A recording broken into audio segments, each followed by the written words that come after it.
মজার একটা লাল শাক ভাজি করব, সেটার জন্য লাল শাকটাকে কেটে বেছে নিয়েছি। এখন ভালো করে এটাকে পানি দিয়ে ধুয়ে নিচ্ছি, কারণ একটু বালি থাকতে পারে।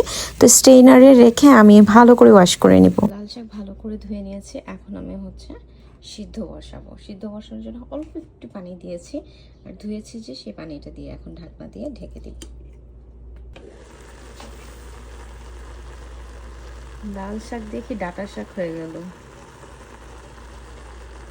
এটা অলমোস্ট সিদ্ধ হয়ে গেছে। আমি পানিটা ছেঁকে নেব, বা পানিটা একদম হাই ফ্লেমে দিয়ে শুকিয়ে নেব। আর এখানে সব কিছু রেডি করে নিয়েছি লাল শাকটা ভাজি করার জন্য। প্রথমে ভেবেছিলাম সিদ্ধ পানিটা ফেলে দিব, পরে ভাবলাম যে না, এটাকে হাই ফ্লেমে কিছুক্ষণ জাল করে নিলে, আর এই যেরকম করে স্ম্যাশ করে দিচ্ছি, তাহলেই হয়ে যাবে।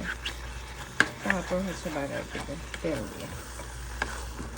ছোটোবেলার মতন হয় না লাল শাক যে লাল টকটকা হবে, এগুলো ডাঁটা শাকের মতন।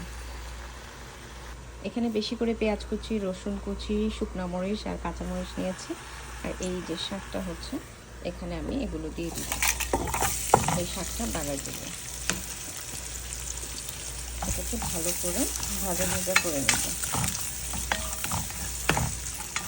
আর সাথে লবণ দিব।